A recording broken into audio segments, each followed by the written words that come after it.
ये जो किसान आंदोलन चल रहा है, उसके बारे में जो हमारे अनुमान हैं, वो बिल्कुल टीवी रिपोर्ट और ये इसके इर्द गिर्द है। बाकी किसान आंदोलन बहुत बड़ा है। मेरे पास पहले भी फोन से मैं जुड़ा हुआ था, लोगों से बात होती थी, वो बताते थे, पर मेरे ये इतनी बात नहीं बैठ रही थी कि इतना किसान आंदोलन तो हो नहीं सकता। इतने लोग कैसे यहाँ आकर के बैठ गए, ये मेरे पहले समझ के बाहर था। तो मैं जैसे ही वहां पहुंचा और सुबह जल्दी मैंने अंधेरे अंधेरे ही घूमना शुरू कर दिया रोड पर कल। तो मैं जो पूरी स्थिति बताता हूं आपको थोड़ा थोड़ा उससे। एक तो मैंने बहुत अच्छी व्यवस्था देखी, वो साफ सफाई जो कर रहे थे, सभी अपने अपने कैंप की साफ सफाई करना, इकट्ठा करना एक साइड में कचरे। फिर उसके बाद में ट्रॉलियां आती, ट्रॉलियों पर टीम है, तो टीम के पीछे कुछ लिखा हुआ था नाम। तो मैंने सोचा ये कोई संगठन है अलग से, या किसी ठेकेदार को ठेका दे रखा है कि इसको टोलियों में ले जाके हटकाए दे। जैसे एक पूरे नगर निगम में जितना सफाई कर्मियों की जरूरत पड़ती है, उतनी वहां जरूरत पड़ रही है। तो ये टोलियों से इस प्रकार ये लोग होते होंगे जो ये सफाई करते हैं। ये मेरा थोड़ा अनुमान था थोड़ा थोड़ा। सुबह ट्रोलियां गई, दोपहर में और ट्रोलियां वहां आ गई और वहां से वो कचरा उठाया गया। तो मैंने शाम को पूछा, मैंने कहा भाई ये क्या है, ये कौन है, कोई ठेकेदार है या किसी पंजाब सरकार ने, क्योंकि हरियाणा सरकार तो करेगी नहीं व्यवस्था, दिल्ली का भी एरिया नहीं है, तो किसने व्यवस्था की है या आपने ठेका दे रखा है? कि नहीं, कोई ठेका नहीं, कोई व्यवस्था नहीं, सब अपने आप कर रहे हैं, लोग कर रहे हैं, जिनकी मौज बन रही है वो कर रहे हैं। क्या सफाई हम लोग कर रहे थे।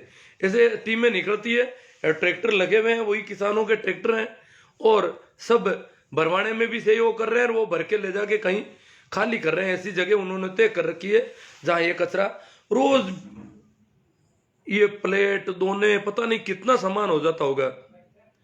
जो संख्या है, शुरू में मैंने सोचा संख्या ही ज्यादा नहीं है, ये मेरे यही अनुमान था। छींक आने को हाँ, तो मैं पहले बता दूं, मैं यहां से टीकरी बॉर्डर का तय करके गया था।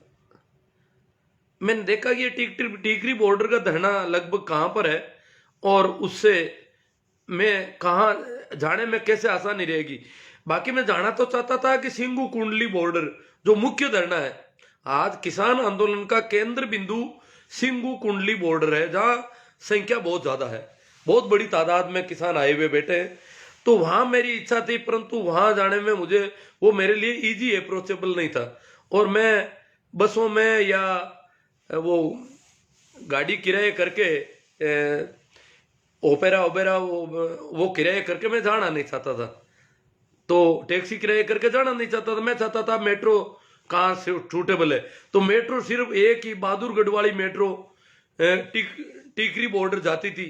तो मैंने ये तय कर लिया कि अपने केवल एक टीकरी बॉर्डर देख लेंगे और काफी अंदाज लग जाएगा, वहां हरियाणा और पंजाब के ज्यादातर किसान हैं तो वहां देख लेंगे। तो इसलिए मैं टीकरी बॉर्डर गया।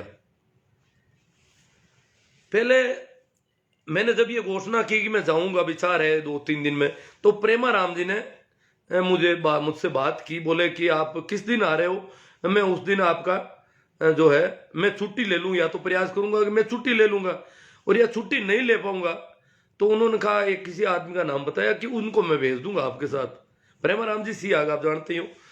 तो मैंने कहा नहीं ऐसी तो क्या बात है, क्या तो आप करोगे क्या, आपको तो कुछ सुना ही नहीं देता, आप वहां जाओगे तो क्या करोगे। मैंने कहा सुनता तो नहीं हूं, पर मैं देख नहीं तो जा रहा हूं, देख लूंगा लोगों को। पर उन्होंने कहा ठीक है। मैं चला गया सीधा, तो उन्होंने कहा सीधे चले गए। मैंने कहा हाँ सीधा आ गया, अब आपका मन हो किसी को भेजो या आओ, आपके अगर बैठता हो तो आप आ जाना दिन में, और अन्यथा मैं मेरा या। तो फिर उन्होंने बताया कि आप अमुक जगह पर जाओ, वहां अपना थैला वगैरह रख लो और वहां ठीक हो जाएगी, मैं उनको बात कर देता हूँ। और ऐसे तो क्या फिरोगे वहां पर, सुन नहीं पाते हो तो किसी को पता भी नहीं चल पाएगा और किसी से बात भी नहीं हो पाएगी। तो मैं वहां उनके कहे अनुसार, फिर वो 1 बजे तक ड्यूटी करके, उन्होंने कहा बाद में फोन किया मैं ड्यूटी करके सीधा आपके पास जाता हूँ, लगभग 40-50 किलोमीटर पड़ता है उनका हॉस्पिटल टीकरी बॉर्डर से। पर वो नियत समय पर वहां पर आ गए, पूरे दिन मेरे साथ रहे। फिर बाद में उन्होंने घूम कर भी मुझे दिखाया। उससे पहले जो मेरा अनुमान था, जैसे मैं बात कर रहा हूं कि यहाँ संख्या कितनी हो सकती है लोगों की, तो मैं 1 बजे तक ये अनुमान करता रहा, फिरता रहा, काफी फिरा। तो मैंने कहा ये यहाँ पर 10,000 आदमी टीकरी बॉर्डर पर हो सकते हैं, इससे ज्यादा तो क्या होंगे। और वहां एक मंच था जहां पर वो रोक रखा पुलिस ने बैरिकेड लगा के। उस मंच पे जो मीटिंग हो रही थी, वहां की संख्या के हिसाब से मुझे यही लगा कि ये संख्या 10,000 से ज्यादा नहीं है, और जो हवा में फैल रहा है कि बहुत ज्यादा संख्या, ऐसा नहीं है। ऐसा मेरा अनुमान था। प्रेमाराम जी को आने के बाद मैंने कहा यार ये तो आप कह रहे हो ये तो संख्या इतनी है नहीं। कि बोले नहीं, टीकरी बॉर्डर की अकेले की 2 लाख संख्या मानी जा रही है। अब अकेले टीकरी बॉर्डर की 2 लाख है, सिंगू कुंडली बॉर्डर पर और ज्यादा है। वो तो ज्यादा है ही, वो तो लगभग इनसे दुगुण है। वो उनका सिस्टम अलग है बिल्कुल। और टीकरी बॉर्डर से वो धरना, गाजीपुर का धरना भी बड़ा हो रहा है। जो उत्तर प्रदेश के किसान गाजीपुर बॉर्डर पर आए वो भी, ये 3 धरने तो बहुत बड़े हैं। 3 जो ये कैंप समझो, धरने समझो या आंदोलन समझो, ये बहुत बड़े हैं। इसके अलावा 7-8 और हो गए छोटे मोटे। पलवल पर भी बैठे हैं लोग, मानेसर पर भी बैठे हैं। और इधर राजस्थान के जो जीकेएस के पहले यहाँ थे शाहजहांपुर बॉर्डर पे, वो सारे गंगानगर हनुमानगढ़ वाले वो यहाँ से सीधे गए, वो धारुएड़ा पर और बैठे हैं। तो इस प्रकार से ये संख्या काफी है। आप इसको 10 लाख मान के चलो, लगभग 10 लाख के आसपास हो सकती है। हमारी तो ये अनुमान था उनका। तो मैंने फिर वापस मैं और फिरा, तो ये पैर दर्द करने लगे, बहुत घूमा। लगभग 10 किलोमीटर में फिर गया होगा, पर वो पूरा धरना नहीं पे। क्यों? वो कह रहे हैं कि 10 किलोमीटर ज्यादा लंबा है रोड पे, तो इतना लंबा जाऊं तो मेरे दूरी बहुत, फिर तो मैं 30-40 किलोमीटर फिरना पड़ता मुझे, पैदल फिरूं तो। और वो मैंने अनुमान लगा लिया कि वास्तव में ये तो है। क्योंकि आगे जो जिस रोड पर पहले मैं देख रहा था, जिस रोड को मैंने ज्यादा देखा, वो रोड 6 लाइन रोड है। आपको बता दूं थोड़ा उसका संख्या कैसे हो सकती है। 6 लाइन रोड में बीच में 15 फीट का जो है वो है डिवाइडर। 6 लेन रोड में 15 फीट के आसपास डिवाइडर होते हैं, लगभग मेरे हिसाब से 15 फीट का डिवाइडर है। डिवाइडर के जो जालियां लगी हुई थी उसके ऊपर उन्होंने छा करके और अंदर घुसने का बना लिया डिवाइडर पर, ताकि वहां कोई छोटे मोटे पेड़ पौधे थे, वो पता नहीं कुछ को झटका है, कुछ को इधर उधर तिरछा कर दिया, ईर्षा कर दिया, वो तो अब संख्या है उन्होंने कर दिया होगा। तो वो डिवाइडर में झाड़ियां इसी वजह से थी, शायद पेड़ों की वजह से। तो वहां अब कहीं कहीं पेड़ दिख रहे हैं, बाकी नहीं दिख रहे। तो वो जो डिवाइडर है इतनी लंबी रोड का, वो उन्होंने छा दिया। उसके आसपास 3-3 ट्रॉलियां दोनों तरफ पड़ी है, ट्रैक्टर और ट्रॉलियां। फिर देखो 6 लेन रोड है तो 3-3 ट्रॉलियां आ गई, डिवाइडर बीच का आ गया, ट्रॉलियां आ गई, फिर एक रास्ता, दोनों तरफ ही एक रास्ता थोड़ा थोड़ा छोटा हुआ है। इतनी बड़ी रोड को सिर्फ आने जाने का आवागमन बीच में छोड़ा हुआ है थोड़ा सा। इसके अलावा रोड की दोनों साइडों में और ट्रॉलियां भी है, कैंप भी लगे हुए, जहां जगह मिली वहां कैंप लगे। जहां पेट्रोल पंप वगैरह ऐसे थे वहां भी, पेट्रोल पंप तो पेट्रोल भी की नहीं रहा, तो वहां भी ट्रैक्टर डाल दिए अंदर। जहां पर भी प्राइवेट या सरकारी या ऐसी कोई जगह मिली जिनका धंधा वैसे ही चौपट हो गया, तो वहां पर इन्होंने अपने जमा लिया डेरे। आगे जाकर के जो एक पुरानी मेन रोड है रोहतक वाली, बहादुरगढ़ मोड़ पर, वहां जाकर के मैंने जब वहां से देखा तो वो रोड चौड़ी थी बहुत ज्यादा। उसमें 3 डिवाइडर थे, बीच का डिवाइडर और दोनों तरफ की रोड के दो अलग अलग डिवाइडर थे और बने हुए। इस प्रकार इतने डिवाइडर से वो रोड वो तो चौड़ी हो जाती है। उसमें ट्रैक्टर खड़े थे, टोलियां खड़ी थी, वहां भी इतनी जगह छोड़ी थी। और वो 10 किलोमीटर लंबा मामला, तो 1 किलोमीटर में मेरे हिसाब से 10,000 से कम आदमी नहीं हो सकते। और कुल ये 1 लाख से कम तो टीकरी बॉर्डर पर भी नहीं है। 1 लाख अगर टीकरी बॉर्डर पर होते हैं तो दूसरे 4 लाख से कम नहीं होते। 1 लाख लोग किसान अगर टीकरी बॉर्डर, अकेले टीकरी बॉर्डर पर है तो 5 लाख किसान कुल होंगे कम से कम। पूरे दिल्ली के चारों ओर 5 लाख किसान किसे कहते हैं आप देखो। मेरा अनुमान है कि 1 किलोमीटर में 10,000 आदमी कम से कम आएंगे। 1 किलोमीटर की जगह में वो ट्रोलियां भी है, टेंट भी है, उनके सारे वो जो जगह है उसकी चौड़ाई भी काफी हो जाती है, दोनों तरफ है, बीच का सारा एरिया दबा हुआ है उनका। तो ये इस प्रकार से इतनी बड़ी तादाद, फिर तादाद का और अंदाज मैं और भी बात करूं और बात करेंगे तो आपको पूरा समझ में आ जाएगा कि वास्तव में इतने किसान है, कितना उनका धीरज, कितना उसका समर्पण देखते ही बनता है। क्या करे बेचारे मोदी जी के बस के सौदा नहीं। अब चाहे 1.5 साल का कहो और चाहे 5 साल का कहो, इनके पास कुछ नहीं है। अब जैसा किसान कहेंगे वैसा हो जाएगा, कोई आराम से हो जाएगा सब कुछ। हाँ, तो अब आगे बात करते हैं अपन। अब मैं दिन भर वहां रहा, आपको कई वीडियो भेजे मैंने, आपने देखे भी होंगे। जो जहां पर रोका हुआ है ठीक वहां पर ही JSO का कैंप था, और उसी कैंप में मैं लगभग आके वहीं रुकता था, थैला वगैरह रखे हुए थे, बाकी घूमता था। तो वहां JSO के कैंप में सुबह जब मैं गया तो मैंने देखा कि गाजर का हलवा बन रहा था और गरम गरम बड़े निकाले जा रहे थे और चाय चल रही थी। चाय तो मुझे रास्ते में कई जगह पंजाब के और जो किसान मिल रहे थे, अरे चाय पियो जी, चाय पियो जी, तो मैं रुक जाता। फिर बोलते कहाँ से हो? अब मैंने कहा मैं सुनता नहीं हूँ, काफी कहा। उन्होंने कहा तो हो कहाँ से? मैंने कहा मैं नागौर से, मैं नागौर राजस्थान से हूँ। आप जानते होंगे नागौर को? कि हाँ, कुछ लोगों को याद आ रहा है कि नागौर के मेले। मैंने कहा मैं आप लोगों को देख रहा हूँ, मुझे नागौर के मेला ही का ही आभास हो रहा है। इतने किसानों को जब मैंने वहां देखा, नागौर के मेले में इसी प्रकार किसान आए हुए रहते थे। मेले में बाहर के किसान इस रंग ढंग के पगड़ी वाले, ये हरियाणा वाले कपड़े लपेटे, यूपी तो मैं उस गाजीपुर बॉर्डर तो जा नहीं सका, बाकी यूपी के किसान तो बहुत ज्यादा होते थे। और नागौर मेले में मैं क्या है कि यही सर्दियों में वो मौसम और इसी प्रकार के वो किसान, हो सकता है उनकी अगली पीढ़ी थी उस समय। जिन दिनों मैं मेले में ज्यादा रहता था, मैं लगभग 15 साल तक मेले में 15-15 दिन परमानेंट रहता था।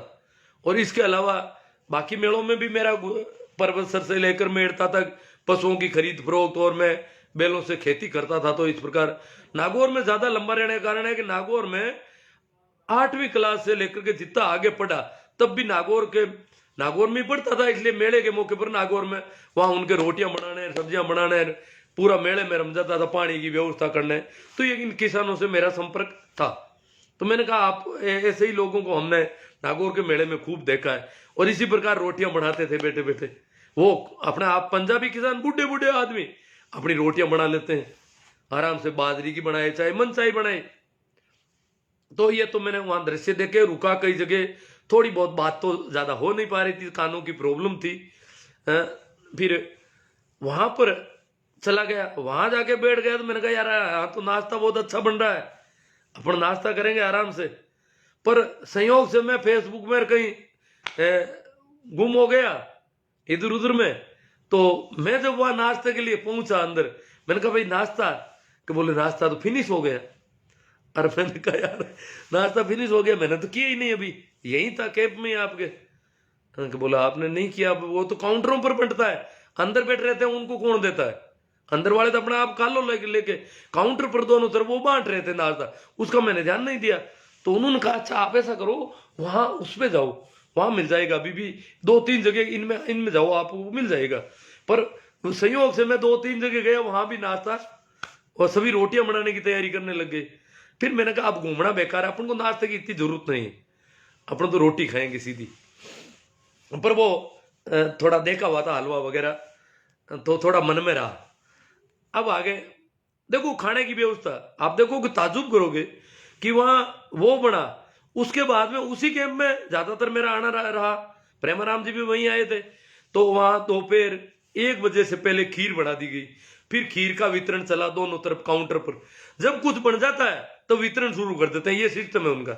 उनके हलवाई लगा रखे हैं, काम करने वाले लगा रखे हैं, फ्री सेवा वाले भी हैं, और कुछ पेमेंट से भी लगा। जो चीज बन जाती है उसका वितरण बनते ही शुरू कर देते हैं। तो खाना बनता है तब तो प्लेट में होता है, नाश्ता जितनी बारी होता है तब दोना लो, दोने में डाल के अपना नाश्ता लो और खाओ।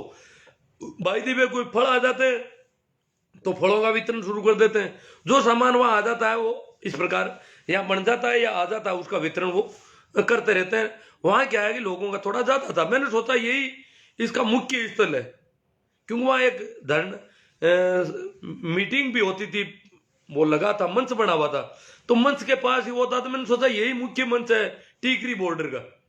बाकी पूरे आंदोलन का तो मुख्य मंच कुंडली बॉर्डर पर है, पर टीकरी का यही मुख्य मंच होगा। इसी हिसाब से मेरा अनुमान था कि यह संख्या होगी। वो तो बाद में पता चला कि इसका मुख्य मंच ही दूसरा है, और वो तो बहुत दूर है, और वही मेन जगह है, वहां से ही तो सारा सामान आ रहा है इधर उधर। तो फिर मैंने कहा फिर तो मामला ये ज्यादा है, संख्या इनकी और ज्यादा है। तो वहां पर वो छोटा सा मंच था, उसके मैंने वीडियो कुछ आप लोगों को दिखाए भी थे, शेयर किए थे कल फेसबुक पे लाइव पे। तो वहां वो मंच था, वहां भी उस मंच पे लगभग एक दो बार तो 5-6 हजार लोगों की भीड़ हो गई थी। तो इस प्रकार वहां पर वो मंच की वजह से वहां थोड़ा वो जब भी कुछ बन जाता तो उसका वितरण भी आसानी से होता। बाकी लोग तो बना ले तो वितरण किसको करे? रोड पे बुलाओ, पूरे दिन पोंपू बजाओ कि आओ यहाँ बना हुआ है, ले लो, थोड़ा नाश्ता करके जाओ, चाय पी के जाओ, नाश्ता करके जाओ। वैसे लिखा हुआ भी है कि यहाँ चाय तो एनी टाइम, हर टाइम मिलती है, सब जगह गरम गरम चाय, किसी भी समय निकलो कहीं से। तो ये इस प्रकार से नाश्ते वगैरह बने रहते हैं, आराम से खाने पीने की बहुत अच्छी व्यवस्था। मैं विशेष रूप से ये क्यों बता रहा हूं? मैं उनके लिए बता रहा हूं जो यहां पर मरने वालों का इंतजार कर रहे हैं। सर्दी का मौसम है और इनकी बड़ी यूं आंख लगी रहती है कि अब उसके वहां गड़बड़ चल रही है, हो जाएगा, और वहां फिर इनके ठाठ बढ़ जाते हैं। वहां वैसी ठाठ तो वहां नहीं है, क्योंकि यहां तो ठाठ अलग है। आए चाय जैसी बातें करो, चाहे जब कहो चाय लाओ भाई, ये करो वो करो, घर वाले बिल्कुल दबे पे बैठे हैं, और घर वाले तो एहसान मान रहे हैं। अमुक आदमी हमारे यहाँ आके बैठते हैं रोज, अब आके क्या वो तो खाने पीने के मजे ले रहे हैं वहां पर, और चाय जैसी बातें कर रहे हैं। घर वाले कह नहीं सकते क्या आप ऐसी बातें क्यों करते हो हमारे घर पे? वो तो बिल्कुल नीचे सिर किए बैठ रहे थे। खाने पीने की मौज है 10-12 दिन, पर वहां तो और भी ज्यादा मौज है। वहां एक जगह खाने की जरूरत ही नहीं, आपको ठीक लगे वही खाओ। आप एक जगह मान लो सब्जी रोटी खाने के निकले हो, रोटियां बनी हुई मिलती है, सब्जी मिलती है, तो सब्जी पसंद नहीं आई, दाल पसंद नहीं आई, दोने में थोड़ी बहुत ली, एक आध चपाती खाई और दोना रख दिया। दूसरी जगह और चेक कर लो, चेक करते रहो, चाहे जहां से खा लो, दोनों ही तो खराब होते हैं। दोनों पतलों की कोई कमी नहीं है, वो तो ट्रॉलियां भरती है रोज, और बहुत ज्यादा मात्रा में सभी कैंपों में पड़े हैं खूब, क्यों मटेरियल की कोई कमी नहीं है वहां पर। विदेशी फंडिंग बता रहे हैं ना लोग, हाँ, फंडिंग वाला मैं क्लियर कर दूं, सामान कहां से आ रहा है? आप ताजुब करोगे कि वहां पर सामान गांवों से आ रहा है। अभी 2-3 दिन पहले मैंने एक गंगानगर की खबर यहां मैंने कई अखबार में देख ली, तो मैंने मेरी टाइमलाइन पर डाली हुई है। 21 क्विंटल और 60 किलो घी, देसी घी इकट्ठा करके गंगानगर के लोग टीकरी बॉर्डर पर भेज रहे हैं। ये खबर थी भास्कर में, मैंने शेयर भी किया था। मैंने कहा 21 क्विंटल घी भेज रहे हैं, तो पंजाब के और हरियाणा के गांवों से, शहरों से, एक एक गांव से सामान आ रहा है बहुत बड़ी तादाद में। पूरे बड़े बड़े गांव हैं, गांव में से इकट्ठा कर लेते हैं सामान, गेहूं सब्जियां सब कुछ, और वहां भेज देते हैं। वहां सामान का टीकरी बॉर्डर पर वो बता रहे थे 2 ऐसे वितरण के काउंटर लगे हुए 2 जगह, जहां से सामान, तभी तो उन्होंने बताया कि वो मुख्य धरना है ना, वहां सामान मिलता है, वहां पर लोग जाते हैं दिन में ज्यादातर, तो उधर से आते वक्त वो सारा सामान लेके आ जाते हैं जिसको क्या चाहिए। अगर मान लो कल विचार है किसी का गाजर का हलवा, तो वहां से गाजर वगैरह ले आओ, या जो चीज बनाने का विचार है वो, चाहे जो कौन सी सब्जी, लगभग 8-10 ट्रक सब्जी आती है रोज की गांवों में से। अभी आज मैंने एक शेयर की है थोड़ी देर पहले, एक कोई दैया नाम की कोई मैडम है, मीनू दैया, वो ट्रैक्टर चला के, वो उसकी रिपोर्ट थी अखबार में।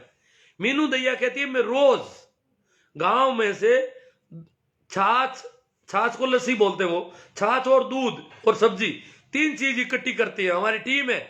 गांव की महिलाएं और बच्चे गांव में से इकट्ठा करती है, मैं टोली में भरती हूँ सारा, 15 महिलाएं टोली में भर करके, और वो कुंडली बॉर्डर पर जाती है रोज।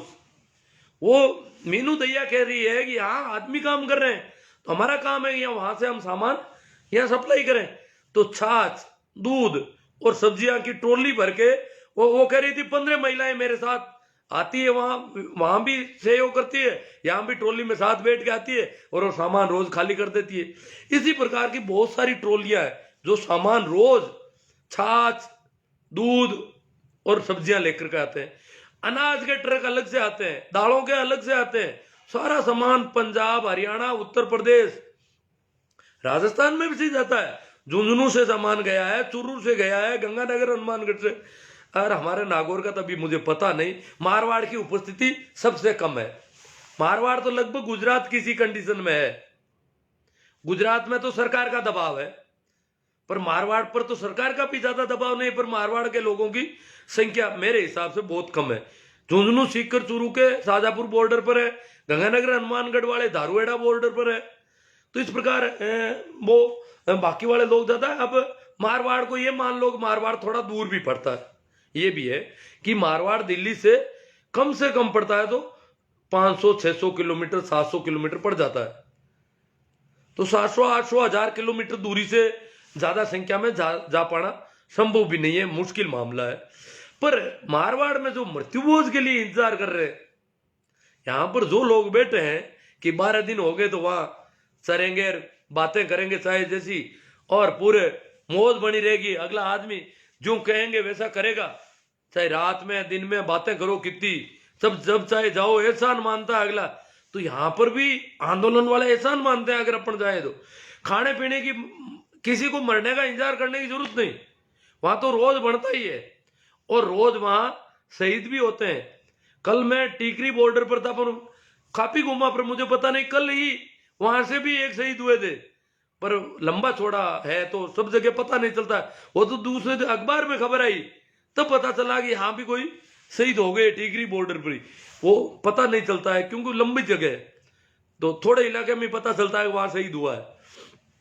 तो वहां शहीद होते हैं, और ये अगर 12 दिन का ही खाना चाहे तो उनके 12 दिन मान लो, और वहां जाकर के आराम से ताश भी खेल सकते हो, बातें करो और खाने पीने का आराम। तो मारवाड़ वालों के लिए तो मेरे हिसाब से यहाँ इंतजार नहीं करे लोगों का, और वहां जाकर जम जाए। क्योंकि हमारे कई इलाके में तो न तो कोई फसल है, अभी रबी की फसल बोते नहीं, बिल्कुल फ्री बैठे हैं, आराम से एक जाने का है, फिर तो कोई दिक्कत ही नहीं है। और फिर फायदा और बताता हूं, आते वक्त रजाई और कंबल साथ में ला सकते हैं वो आराम से, जो उनको मिलता है वहां पर। रजाई और कंबल, ये सारी व्यवस्थाएं, गद्दा वगैरह, चाहोगे तो अलग से छोटा टेंट भी मिल जाएगा, अन्यथा सामूहिक टेंट में। छोटे टेंट तो ज्यादा नहीं है वहां पर, कमी है, मैंने तो कमी देखे हैं। तो छोटे टेंट नहीं तो बड़े टेंट है, बड़े टेंट में गद्दा लगाया, रजाई, अपना जम जाओ। तो यहाँ वो सारी चीजें वहां पर मिलती है आराम से। तो ये भी फायदा मारवाड़ वालों के लिए, तो वो भी लेके आ सकते हैं आराम से। आते वक्त तो किसी को पूछा नहीं जाएगा, कोई भी लाओ। तो मैं इन मृत्युभोज वालों के लिए विशेष रूप से कह रहा था कि वो लोग तो कम से कम यहाँ छोड़ दो, और वहां आपकी आंदोलन में गिनती हो जाएगी और बड़े ठाठ बन जाएंगे आपके। अब भाई आंसू जी सिया कह रहे थे कि ज्यादा भीड़ भाड़ तो नहीं है, थोड़े से लोग हैं। कल मैंने वीडियो दिखाया ना, वो तो सड़क के वीडियो थे, कहीं से ज्यादा भीड़ वहां कहाँ होगी। वो तो लंबा मामला है, आंदोलन बहुत लंबी जगह पे है। और फिर वो मुख्य मंच वो था भी नहीं, मैं उसको दोपहर बाद तक तो मुख्य मंच मान रहा था, परंतु मुख्य मंच ही कोई दूसरा था। वो तो सही बीचों बीच कर रखा है। ये तो एक किनारे पर है जहां पर पुलिस ने रोक सका है, सामने पुलिस वाले खड़े हैं बेचारे, वो रात और दिन 24 घंटे उनकी टोपियां दिखती है। उन्होंने काफी अपना आधा किलोमीटर में रोड को रोक रखा है। किसान ट्रैक्टर मार्च कैसे करेंगे, अब बड़ा सवाल है। किसानों को हटाने की स्थिति में तो है ही नहीं। किसान तो ऐसे बैठे हैं जैसे यहीं रहते हैं वर्षों से, उनकी ट्रॉलियों पर डस्ट जमी है, ट्रैक्टर पड़े हैं। तो वहां तो वो उनको हटाए, इतने लोगों को कैसे हटाया जा सकता है, ये तो संभव नहीं है। सरकार ऐसा करेगी तो बहुत ज्यादा मार काट मच सकती है, और वो हटेंगे भी नहीं। इतने ट्रैक्टरों को कैसे हटाओगे आप? वो तो उनमें से कई तो हो सकता है इतने दिनों से बड़े स्टार्ट होंगे कि नहीं होंगे। उनकी ट्रॉलियों में कुछ में हवा भी कम पड़ रखी है, काफी दिनों से पड़े वो तो वो उनको चालू करना, उनको वो को चालू थोड़ी पड़े अभी। हालांकि ट्रैक्टर तो आपने देखा होगा बड़े का अंदाज तो वैसे भी लग जाता है। अखबार में खबर थी कि 1000 ट्रैक्टर टीकरी बॉर्डर से शाहजहांपुर बॉर्डर आए। एक दिन आए थे ये शाहजहांपुर बॉर्डर को मनोबल बढ़ाने के लिए। 1000 ट्रैक्टरों में सामग्री भी लाए थे, लोग आए थे, एक रात यहाँ रुके थे शाहजहांपुर बॉर्डर पे। 1000 ट्रैक्टर अगर अकेले टीकरी बॉर्डर से आए हैं तो इसका मतलब टीकरी बॉर्डर का धरना तो काफी बड़ा होना चाहिए। पर फिर भी मैं जहां सोचता था कि 10-12 हजार होंगे, 20,000, परंतु अब मेरा अनुमान है कि अकेले टीकरी बॉर्डर का धरना जिसको मैं देख के आया हूं 1 लाख से कम नहीं है। बाकी कुल धरना दिल्ली के चारों ओर की पूरी किसान आबादी 5 लाख, कम से कम 5 लाख है। अब ये लोग सरकार और मीडिया के बात गले आ गई है। जो मीडिया 5-7 दिन पहले वे कह रहा था कि किसान सुप्रीम कोर्ट की भी नहीं मान रहे, सुप्रीम कोर्ट की कमेटी के पास जाओ, यहां क्यों बैठे हैं, यहां से धरना हटाओ, ये करो वो करो, कोर्ट को भी नहीं मानते, इतना क्या है इनके। किसानों पर बदनामी का दबाव, बदनामी के धब्बे डाल रहा था वो मीडिया, कल से क्या कर रहा है कि सरकार बेकफुट पर आ रही है और किसान जिद कर रहे हैं। वो अब कह रहे हैं कि सरकार तो बेकफुट से पर आ गई, सरकार तो रोज पीछे सरक रही है। बहुत पहले कोर्ट से स्टे करवा दिया, कोर्ट की कमेटी कर दी, 2-1 मांगे भी पहले मान ली, संशोधन करने को तो शुरू से ही तैयार है, पूरा का पूरा अंदर से संशोधन करने को तैयार है, फिर भी किसान 1 इंच नहीं सिरके। तो मीडिया बदनाम कर रहा है अब कि सरकार रोज बेकफुट पे आती है और किसान जिद्दी है। अरे तो भैया सरकार जिद्दी नहीं है क्या? मीडिया ने आज तक नहीं कहा कि सरकार ने जिद पकड़ रखा है। ये क्या है, ये मीडिया क्या कर रहा आखिर? इसका मतलब मीडिया किसान का विरोधी हो गया। अब खबरें छापनी पड़ती है, कुछ फोटो भी छापने पड़ते हैं भीड़ के, कुछ और भी करना है, परंतु ये कह रहा है कि सरकार बेकफुट पर है, किसान नहीं आ रहे। किसान क्या है, किसान की तो एक ही मांग थी और उस मांग के बिना तो वो वापस जाने वाले नहीं है जिंदा, सीधी सी बात है। अब सरकार को नहीं, अब सरकार क्या है कि यह जो सरकार है इसके अनुमान नहीं था इनको। आज दर्द हो रहा है थोड़ा बहुत लंबा घूमा, थकान आ गई, बहुत ज्यादा आज पैरों में दर्द हुआ, क्यों इतना पैदल कभी घूमा नहीं। दूसरा, आज स्कूल में क्लास में भी काफी बोल दिया, 2 पीरियड लिए थे हिस्ट्री के, तो वहां भी काफी, एक बच्चे ने दाग के कहा कि थोड़ा सर पानी पी लो, आपका गला रुक रहा है, तो ये भी रहा। तो आज मैं करना नहीं चाहता था, परंतु सब कोई, हर कोई जहाँ स्कूल में जाओ कहीं जाओ, हर कोई पूछ रहा है आप जाके आए, क्या स्थिति, फोन आ रहे हैं, ये हो रहा है वो हो रहा है। तो मैंने कहा यार एक बार जवाब दे दो सबको, ताकि ये फिर मैं कितनी बार बोल पाऊंगा। अभी गला बंद हो रहा है तो मैं सबको फोन पे कहूंगा या कैसे कैसे कहूंगा, इसलिए मैंने लाइव किया, मजबूरी में एक तरह से देखा जाए तो। बाकी मैं गले के हिसाब से इतना सही नहीं हूं, बाकी तो लगभग ठीक है, थोड़ी खांस खरास है।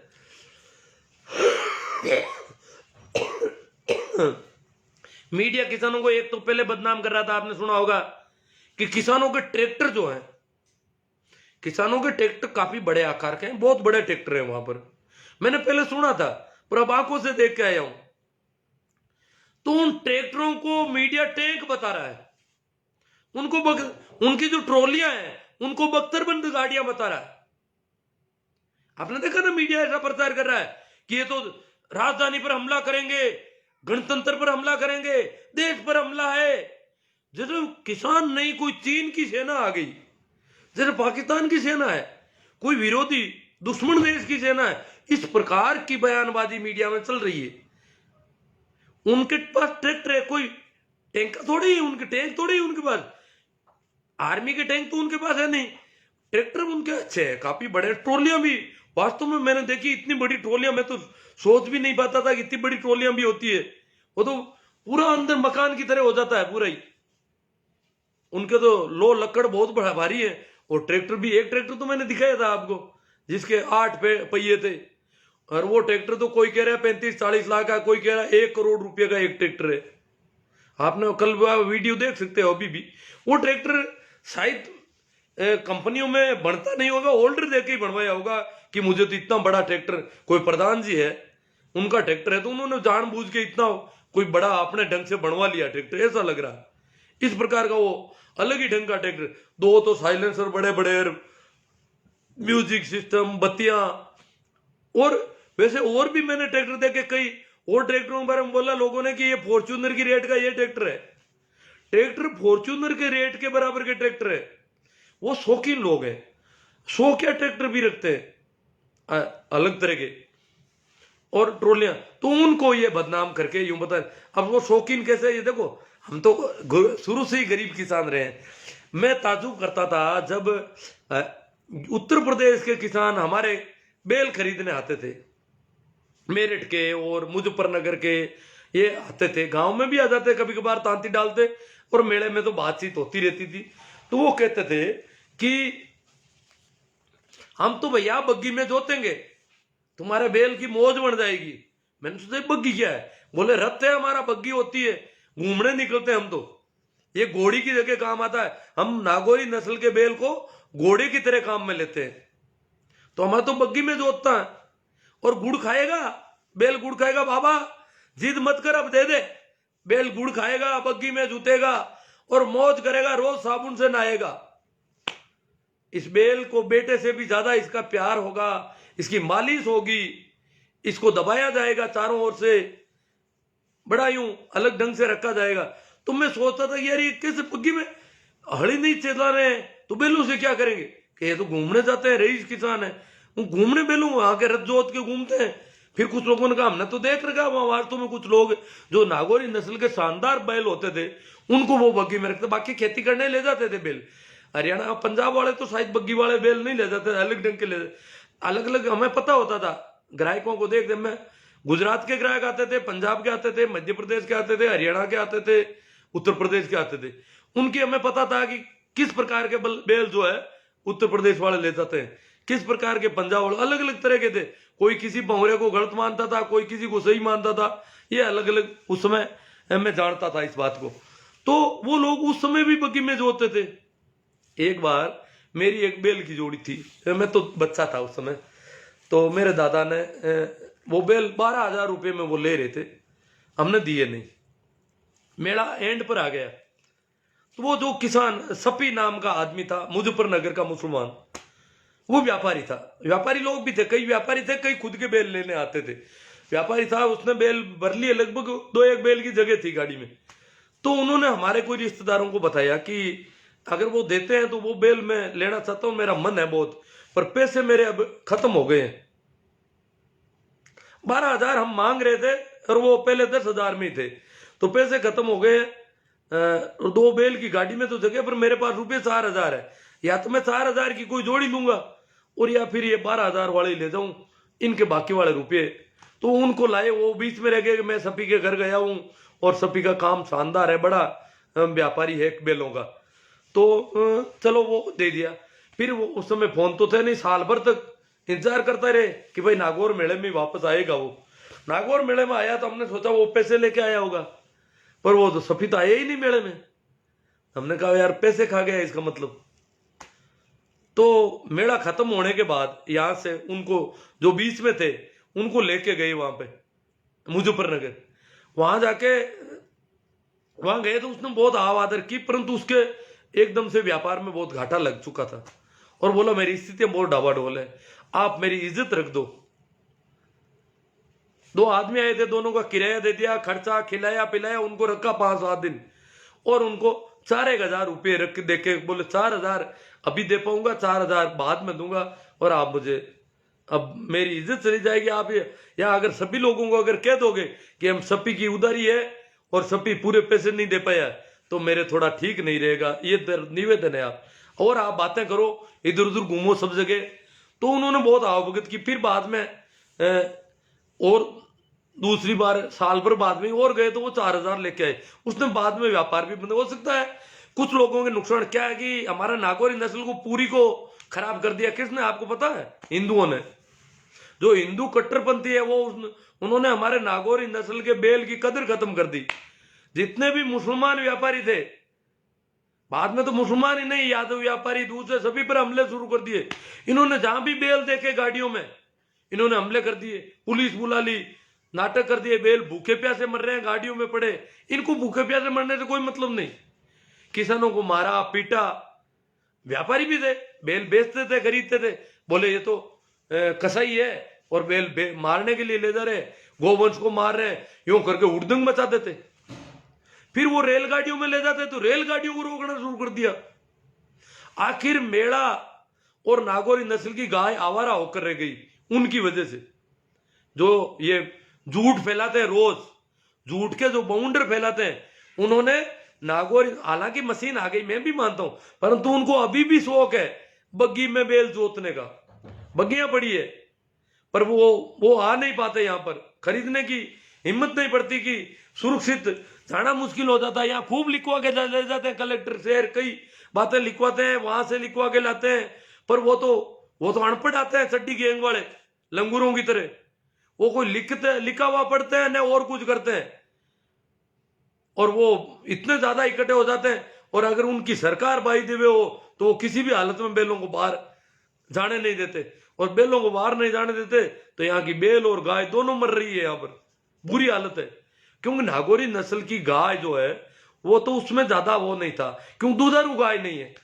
नागौरी नस्ल को अगर आप देखोगे तो बेलों के लिए प्रसिद्ध है, गाय दुधारू नहीं है, दूध बहुत थोड़ा होता है, पर इसके बछड़े बड़े अजीब अजीब घोड़े की तरह होते हैं। नागौरी नस्ल के बेल विश्व प्रसिद्ध है। एक बार हमारे बेल इलाहाबाद लेके गए थे, इंदिरा गांधी प्रधानमंत्री थी, उसने कोई प्रदर्शनी रखी थी, तो उसमें इलाहाबाद भी उसने सभी तरह के जानवर मंगाए थे, तो इलाहाबाद में भी हमारे नागौर जिले के 2 बैलों की जोड़ी वो लेके गए थे। तो ये पहले तो था, परंतु बाद में सिखों को भी और मुसलमानों को दोनों को टारगेट शुरू कर दिया। किसने?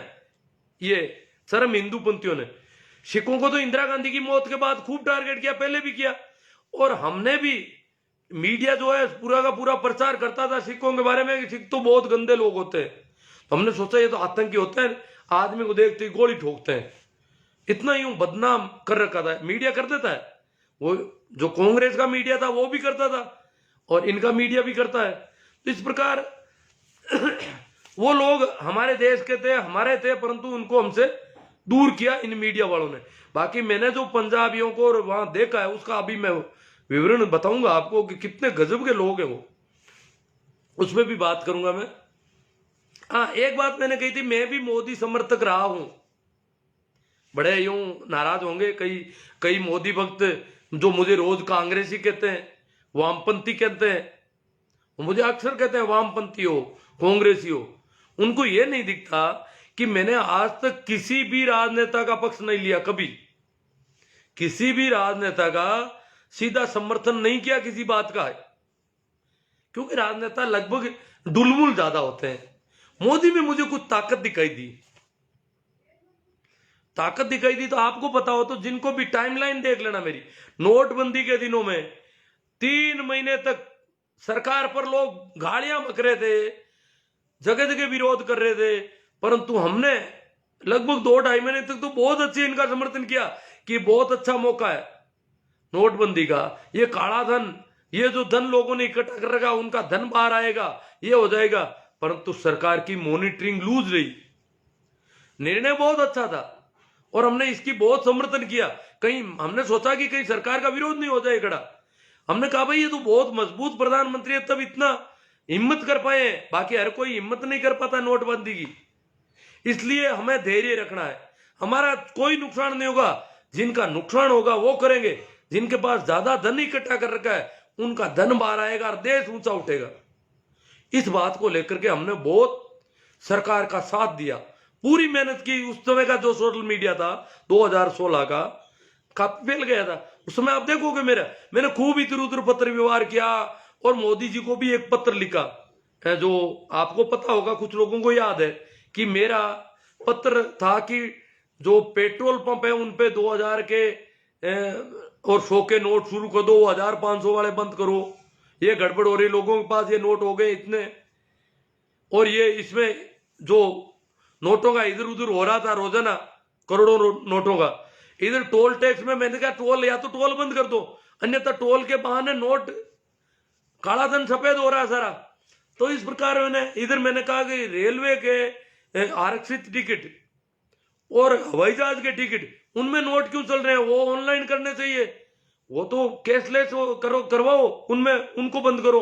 तो इस प्रकार मैंने जो लेटर लिखा उसके ऊपर निर्णय हुआ और मैंने ये कहा भाई या तो पेट्रोल पंप पर सरकारी मुलाजिम खड़े कर दो जो नोटों को लेंगे अलग अलग उसका करेंगे और इस प्रकार लेन देन शुरू करो।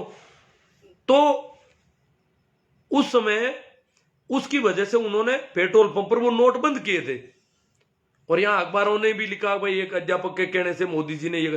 तो कुछ लोग कहते मोदी जी ने आपकी इतनी बात मानी, आप मोदी जी की क्यों नहीं मानते हो? अरे भैया मोदी जी की मैं सब बातें मानता हूं। मैंने स्वच्छ भारत का भी मोदी जी का बहुत समर्थन किया। मैंने कहा मोदी पहले प्रधानमंत्री इस देश के जिन्होंने साफ सफाई पर ध्यान दिया। अब साफ सफाई पर ध्यान देना बहुत जरूरी हो गया। स्वच्छ भारत अभियान जो है इस देश का बहुत महत्वपूर्ण अभियान है, उस पर मैंने एक बार किया भी रहा होगा, आज वापस बात करते। ये देश जो है ये मुसलमानों के देश, ये हिंदुओं के देश, ये साफ सफाई के मामले में बहुत कमजोर है। और यहां तो बहुत ज्यादा यूं इतनी साफ सफाई की नहाने का नियम है, हिंदुओं में नहाने का नियम है, परंतु साफ सफाई में फिर भी कमजोर है। नियम से लोग नहाते जरूर है परंतु संस्कार उनके ठीक नहीं है। हाथ धोए बिना खाने पर हाथ लगा देते हैं। बिना धोया हुआ हाथ अगर रोटी पकड़ते हैं या लोटा पकड़ते हैं बिना धोए हुए, डंडी वाला लोटा इस्तेमाल नहीं करना। और यहाँ तो सारा लोग साथ में बैठ करके खा लेते हैं। मुसलमानों में तो पूरे दिन एक ही थाली में खाते रहते हैं, उठते रहते हैं। यूं नहीं है उस थाली को ले जाओ, नहीं, जो आएगा बैठ जाएगा, जो भर जाएगा वो उड़ जाएगा और थालियों में खाते रहते हैं। हिंदुओं में ही लगभग 10-10 आदमी यूं खाते हैं, मुंह में हाथ डाल डाल के डालते हैं। इसके अलावा साफ सफाई में जो कूड़ा करकट है, मेले कुचल है, गांधी जी का चश्मा उन्होंने रखा, उसमें स्वच्छ भारत लिखाया। गांधी जी वास्तव में साफ सुथरे रहते थे बहुत ज्यादा। स्वच्छता के मामले में ओशो ने कहा कि मैं गांधी एक आध्यात्मिक व्यक्ति है, परंतु भारत के आध्यात्मिक व्यक्तियों, इस देश के अगर धार्मिक लोगों को देखूं तो सबसे ज्यादा मेले कुचले और गंदे लोग होते हैं। वो कहने को नहाते हैं परंतु उनकी जनेऊ काली हो जाती है मेल से, उनके कपड़े धुले हुए नहीं रहते हैं और उनमें स्वच्छता के संस्कार नहीं है। और गांधी पहले आदमी है जो स्वच्छता पर इतना ध्यान रखते हैं। और स्वच्छता नहीं होने की वजह से पहले हमारे यहाँ बीमारियां भी बहुत ज्यादा थी। तो मोदी जी ने वो गांधी जी तो इस प्रकार करते, मोदी जी ने वो लागू किया और कुछ उस दिशा में काम हुआ, पर काम उतना नहीं हुआ जितना होना चाहिए था। हमने समर्थन भी खूब किया। इसके अलावा 1-2 जगह और भी मैंने समर्थन किया, मुझे याद नहीं आ रहा है। एक मैं परिवार नियोजन की कई बार बात होती है कि मोदी जी जो है परिवार को नियोजित कर देंगे। जैसे इंदिरा गांधी एक बहुत मजबूत प्रधानमंत्री हुई, उसने सॉलिड निर्णय लिए, चाहे कुछ भी हो जाओ, ताकत बहुत ज्यादा थी उसके पास, तो उसने किया। परंतु नसबंदी की और आपातकाल की वजह से इंदिरा गांधी को कुर्सी चली गई, तो दोबारा उसने भी हिम्मत नहीं की परिवार नियोजन वाली, क्योंकि वो कार्यक्रम प्रेशर अधिकारियों कर्मचारियों पर था और अधिकारियों कर्मचारियों ने बहुत गड़बड़ियां कर दी। मोदी जी से अपेक्षा थी कि ये परिवार नियोजन तो रोकेंगे, परंतु इनके मंत्री तो कह रहे हैं बच्चे पैदा करो, हिंदुओं बच्चे पैदा करो। अरे भाई बच्चे ज्यादा पैदा करने से ताकत ज्यादा थोड़ी होती है कोई। अकेले अडानी अंबानी की वजह से लाखों किसान सड़कों पर है आज 3 महीने से 4 महीने से। पैदा तो बहुत हो रखे है, ताकत अलग चीज होती है। ज्यादा पैदा होने से ताकत का अब कोई रिलेशन नहीं है वैसे तो। चलो मैं भटक गया हूं ऐसा। अब बहुत गालियां पड़ रही है, कुछ लोग कह रहे हैं कुत्ते भौंकते हैं, ये है वो है, ये भक्तों की बातें हैं। ये भक्तों के पास देखो, एक तो ये भगत जो है इनके पास वास्तव में देखा जाए तो बौद्धिक लेवल बहुत नीचा है। और ये जितना भी मैटर उनको बहुत अच्छा लगता है, वो जो कॉपी पेस्ट आईटी सेल फेंकता है वो तो देखा नहीं, ये फेंका नहीं आगे, दिन भर ये फेंकने का काम करते हैं कचरा। इनके पास ये कोई मौलिक लेखन नहीं, मौलिक खुद का कुछ है नहीं। कमेंट भी इनके आते हैं वही कॉपी पेस्ट कमेंट है, फिक्स है। अपन कोई पोस्ट कोई और है पर कमेंट वही कॉपी पेस्ट वाले आ रहे हैं, पोस्ट से रिलेशन ही नहीं है, फिर भी वो तो उनका तो धंधा है दिन भर का। एक बात मैं कह रहा था कि ये जो किसान परेड हो रही है ये ऐतिहासिक परेड होगी, ये परेड होकर रहेगी, ये भी तय हो गया। आज टिकैत ने बहुत बड़ा बयान दे दिया है और परेड होगी, इसमें कोई दो राय नहीं है, क्योंकि न तो कोई सरकार रोक सकेगी न कोई और रोक सकेगा, कोर्ट इसमें रोकने की बात कर नहीं रहा है। अब ये बदनाम कर रहे हैं कि ये लोग हमला नहीं कर रहे हैं। किसान परेड में किसान बिल्कुल शांतिपूर्वक मार्च करेंगे, ये ट्रैक्टर और ट्रॉलियां प्रदर्शन में होगी।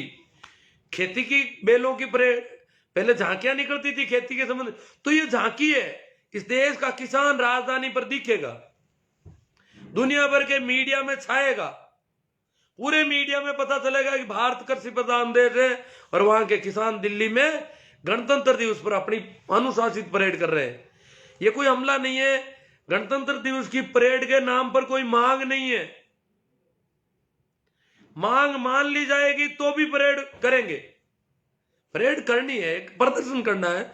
हम गणतंत्र में कोई श्रद्धा है, किसानों की गणतंत्र में श्रद्धा है, इसलिए वो परेड करना चाहते हैं। दिक्कत क्या है, सरकार कल ही वार्ता कर लो, मान लो, पर परेड तो करवाए, एक संदेश जाना है पूरी दुनिया में कि इस प्रकार भारत का किसान ऐसा है, तो एक अनुशासित परेड होगी और बड़े नियम से चलेंगे। पूरा आज तक जितने अनुशासन में उससे ज्यादा अनुशासन में रहेंगे।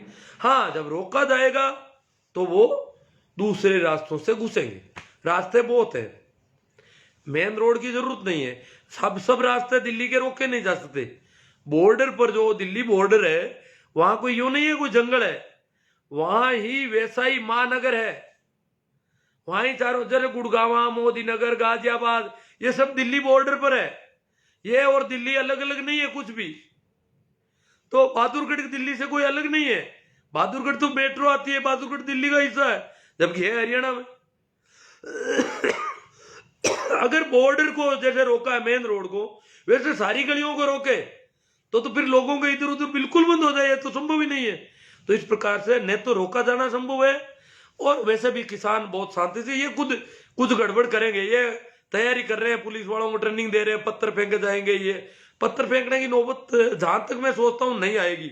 अगर हम तो कहते हैं कि सरकार ऐसा करे कि किसानों को चेक कर करके उनको अंदर ले ले, पहले देख ले उनके पास बम है, तोपे हैं, क्या है, मेटल डिटेक्टर से उनकी चेकिंग कर ले, ड्राइवर की, सब लोगों की, ये व्यवस्था शुरू कर दे 2 दिन पहले से कि ये किसान अंदर जाते रहो, चेक करवाते रहो, ताकि वो अच्छी परेड हो जाए।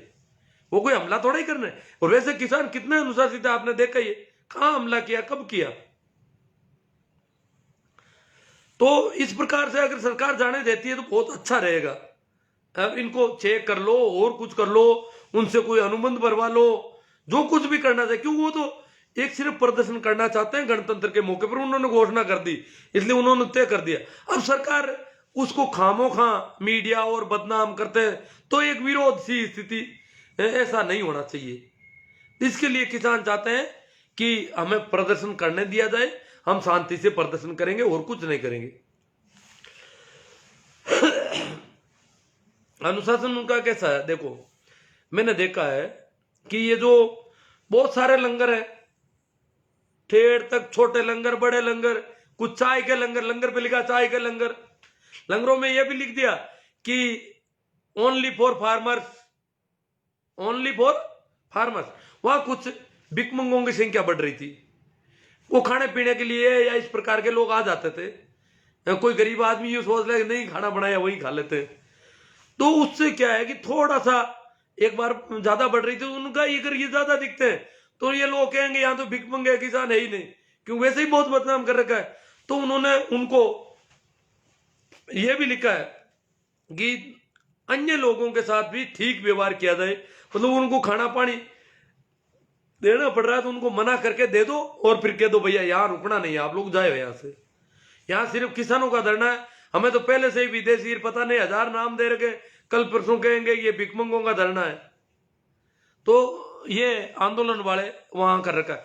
फिर जो लंगर पर व्यवस्था देखो, आप ताजुब करोगे। छाछ आती है, दूध आता है, सब्जियां आती है, अनाज आता है, घी आता है, तेल आता है, दाल आती है। इसके अलावा रोटियां बनी हुई आती है। ये तो मुझे शाम को पता चला। शाम को जब मैंने प्रेमाराम जी जल्दी जल्दी करने लगे, बोले अब चलते हैं अपन। मैंने कहा नहीं, अभी तो यही रहेंगे। क्या करना है वो तो, क्या अब एक बार घर चलते हैं, वहां खाना खा लेंगे। और फिर उन्होंने मुझे कहा कि आप वापस कब जाओगे, वापसी का। मैंने कहा मेरा तो आज का टिकट है, तो आज का टिकट है तो घर चलते हैं। मैंने कहा नहीं, खाना यही खाएंगे, आप ही यही खाओ। आप आए हो तो खाना खा के ही जाना। अकेले बनाओगे वहां जाकर के, घर जाकर के खाना बनाओगे, 6 साढ़े 6 तो बज गए, तो ऐसे खाना खा के ही जाना ठीक है आपको भी, क्यों बनाना वहां। यहाँ तो हजारों आदमियों का खाना रोज बचता है। तो फिर उन्होंने वहां, हम दोनों गए। मैंने कहा खाना यहाँ तो अभी लेट है, कहीं दूसरी जगह देख लेते। वहां क्या सब्जियां काटी हुई जा रही थी, काम हो रहे थे। तो उन्होंने पूछ लिया मीतमान जी से, मीतमान जी उसको हैंडल कर रहे थे। तो उन्होंने कहा कि नहीं, खाना तो सब्जियां बन गई है, सुबह की सब्जियां हैं, जो सब्जी का काम चल रहा है सुबह के लिए तैयारी हो रही है। ये जो काट रखा है गाजर वगैरह, ये तो हलवे की है, और ये बाकी वाली सब्जियां कुछ ये बड़े बड़ों में काम आएगा, इसके लिए कटिंग करके छोड़िए। तो मैंने कहा फिर बन रखी है तो हमें तो खिला दो। कि बोले काउंटर तो अभी शुरू नहीं करेंगे, आप खाओगे तो काउंटर शुरू हो जाएगा। अभी रोटियां कम है, रोटियां आने दो। मैंने कहा आएगी कहां से रोटी। हमने कहा भाई रोटियां कहां से आएगी। हम क्या प्रेमाराम जी, हम घूमने गए थे एक जगह, ऑटोमेटिक मशीन भी देखी। रोटियां बनाने की छोटी मोटी मशीनें तो कई जगह थी, जिनमें यूं चपाती को बना करके रखा जाता था, फिर घूम घूम के वो सीखती थी, अलग अलग बनाते जाओ, सीखती जाए। सीखने की व्यवस्था तो, पर आटा और पानी डाल के रोटियां बनाने की मशीन, वो भी आगे जाके देखी। हमने कहा यार यहाँ तो खूब रोटियां बनती है। तो उन्होंने कहा ऑटोमेटिक मशीन तो हमारे यहाँ है ही नहीं। मैंने कहा है, हमने देखी है। तो बोले हमें पता नहीं, होगी तो वो कहीं और कहीं सप्लाई देते होंगे, हमारे यहाँ तो घरों से रोटियां आती है। मैंने कहा घर किसके, घरों से रोटियां आती है यहाँ पर धरने में। कि हाँ घरों से रोटियां आती है। तो यहाँ अड़ोस पड़ोस के जो गांव है इलाके के, इधर दिल्ली में भी गांव है, दिल्ली का वो ग्रामीण एरिया कहलाता, हालांकि वो तो शहर की तरह हो गया, पर वहां पे किसानों के जितने भी परिवार रहते हैं वो सब रोटियां बनाते हैं एक्स्ट्रा। कोई 5 आदमी की, कोई 10 आदमी की, जितनी उनकी बनाने की होती है औरतों की, अपने हिसाब से भाई रोज इतनी बना देंगे। दोनों टाइम वो औरतें घरों में रोटियां बनाती है। और हमारे यहाँ से वॉलेंटियर जाते हैं, टैक्सी लेकर के घूमते हैं, घरों के सामने हॉर्न लगाती टैक्सी जाती है, और वो रोटियां लेके बाहर आती है, रोटियां उसमें डाल देते हैं। तो घरों से रोटियां आएगी हमारे यहाँ। तो वो घरों वाली रोटियां अभी आई नहीं है, वो आते ही हम शुरू कर देंगे खाना खिलाना। घरों वाली रोटियां नहीं आई है तो अभी हमारे काउंटर पर रोटियां कम पड़ जाएगी, शुरू कर देंगे। तो मैंने कहा यार ताजुब है, घरों से रोटियां। मुझे आश्चर्यजनक लगा। प्रेमानंद जी को भी पता नहीं था कि इस प्रकार घरों से रोटियों का कलेक्शन भी होता है। दूध का, छाछ का, सब्जियों का कलेक्शन तो पहले ही पता था। रोटियां भी गांवों से बन करके आती है, गर्मा गर्म दोनों टाइम। अलग से वहां से कलेक्शन होता है, यहां वितरण होता है ला करके। सारी चीजों का ऐसा वितरण का सिस्टम बना रखा है। तो फिर वो प्रेमाराम जी बोले कि उनके फोन आ रहा था। उन्होंने कहा आपका तो टिकट है, तो आप तो रुकोगे तब तो देख लो, गाड़ी आई हुई है, भागरे जी, नैण और वो लोग आए हुए हैं। तो मैंने कहा तो अब मुझे तो जाना पड़ेगा, आप खाना खा के आना आराम से। मैंने कहा नहीं, आप जा क्यों रहे हो, तो रोटी तो जिम लो। कि मुझे तो वैसे ही खाना बनाना पड़ेगा उन लोगों का। मैंने कहा उनको वो यहाँ से नहीं है क्या, कि वो तो शहर में कोई काम आए हैं तो इसलिए, यहाँ तो अभी कल आएंगे, यहाँ तो आज तो आए हुए नहीं है, इसलिए खाना तो हमें तो बनाना पड़ेगा, मैं जाता हूँ, लेट हो जाऊंगा। तो फिर प्रेमाराम जी वहां से निकल गई। अब मैं थोड़ा दूसरी चीज पे नजर कर रहा हूं उसकी, कि उन्होंने कहा कि जो, हाँ मैंने जो देखा उनके किसानों का जो अनुसार, बूढ़े बूढ़े किसान देखे मैंने पंजाब के, बिल्कुल बहुत बूढ़े, खुद हाथ से रोटियां बना रहे हैं, सब्जी बना रहे हैं। खूब जगह जगह लंगरों में बन रही, पर नहीं वहां बना रहे हैं अपनी। हालांकि हो सकता है आटा वो वहां से लाए होंगे, जिसको विदेशी फंडिंग बोल रही है। जो गांवों से सामान आता है उसका विदेशी फंडिंग के नाम से अल्लाह मचा रखा था इन लोगों ने। तो पर वो रोटियां सब अपनी अपनी बनाते हैं कि भाई ये सेवा हो जाए, दिन भर बैठे क्या करें।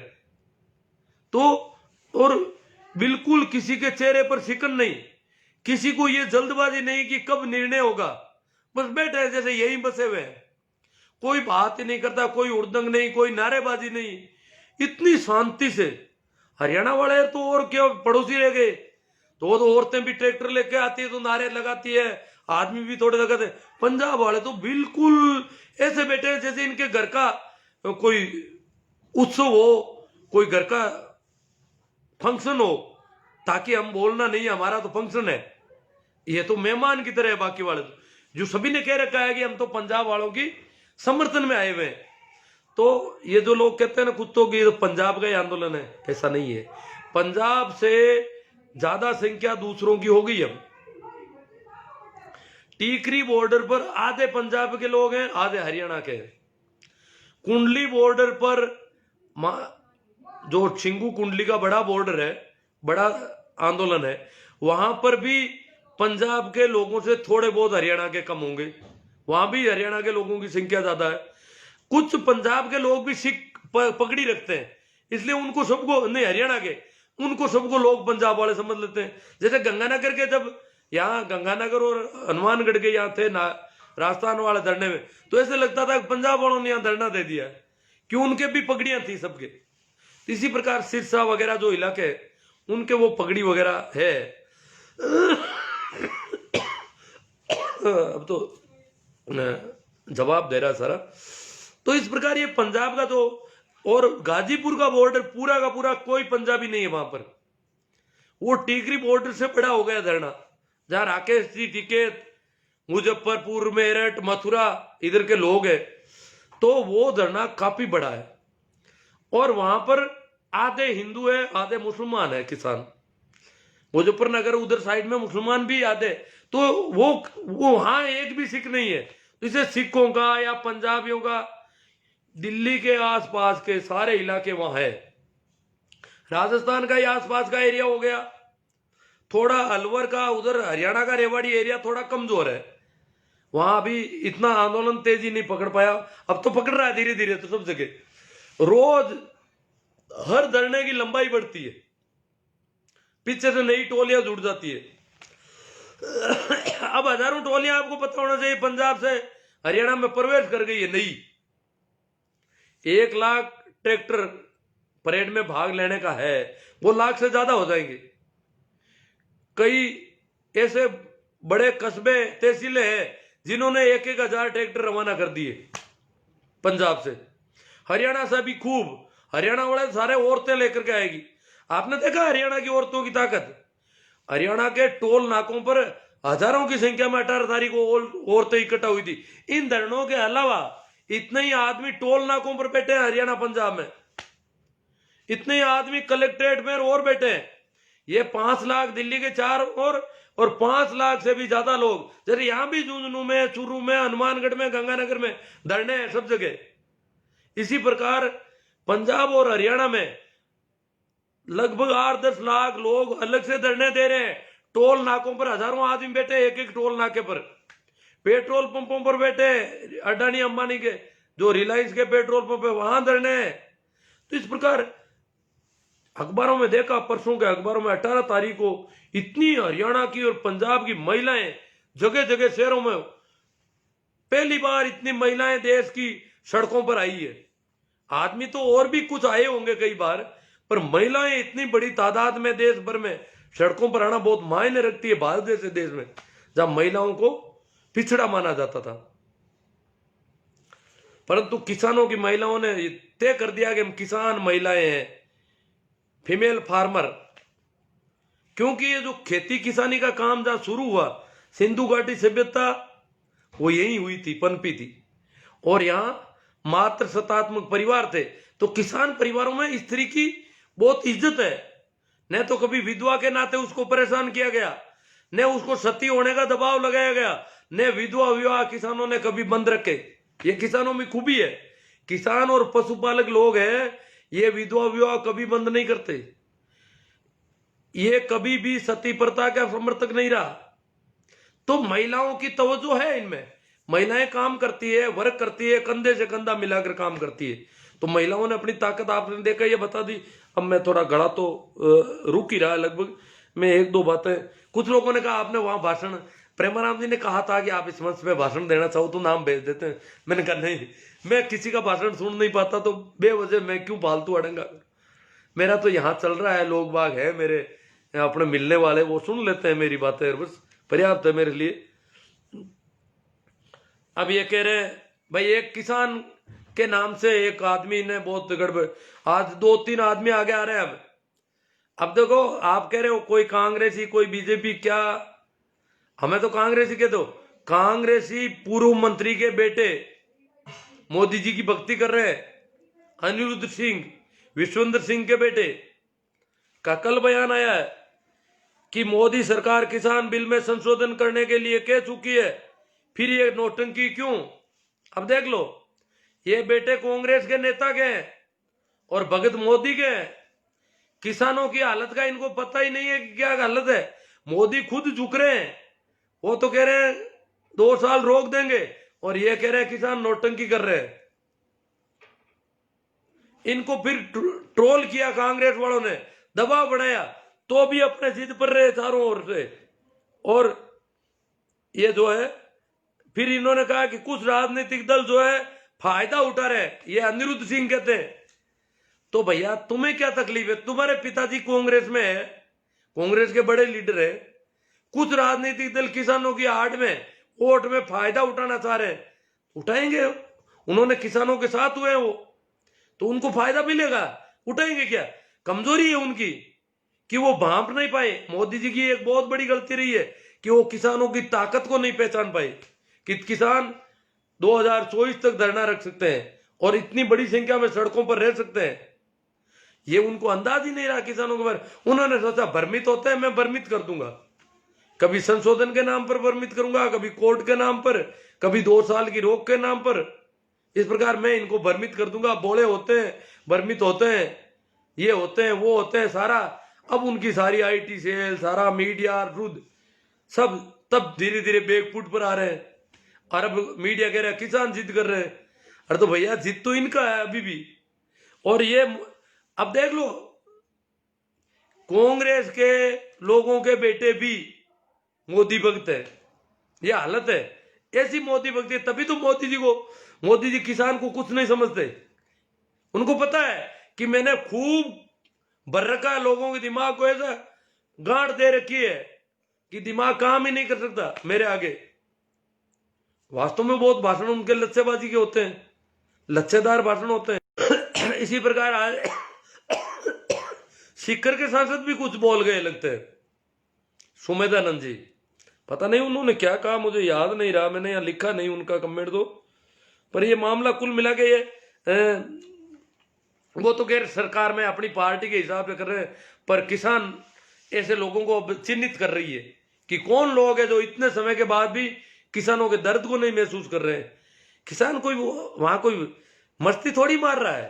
ठीक है, वो बेटे उनकी ताकत है, वो मुस्का रहे हैं, वो उनकी ताकत है। क्यों, उनको पता है रोने से ताकत कमजोर पड़ जाती है।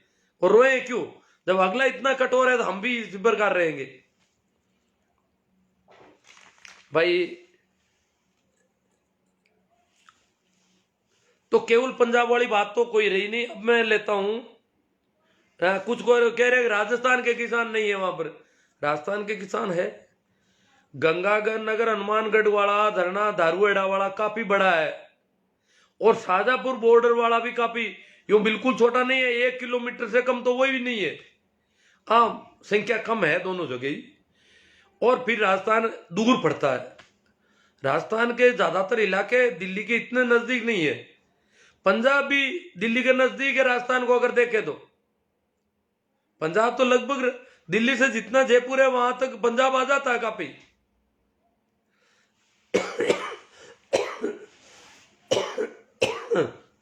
हाँ भाई, सुभाष जी जलवानिया का एक कमेंट था, उनका जवाब ही देना है। सरकार कह रही है कि कानून 2 साल के लिए होल्ड कर देते हैं। क्या सरकार इस बहाने किसानों को घर भेजना चाहती है? अगर ऐसा है तो किसानों के साथ धोखा है। इस पर आपके विचार? हाँ, सरकार यही चाहती है, शुरू से चाहती है। कभी कहती है 4 आदमी आओ, कभी कुछ देखती। ये धरना एक बार उठ जाए तो फिर धरना देने की स्थिति में नहीं रखेंगे। फिर इनके जो ये 40 नेता है इनके साथ क्या करेंगे, इनमें से एक एक दो दो को क्या क्या करेंगे, अलग अलग लपेटे में सारा साम दाम दंड भेद लोभ लालच सारा सब कुछ जितना करना है वो कर देंगे। और फिर ऐसा आंदोलन दोबारा खड़ा हो सकता है क्या?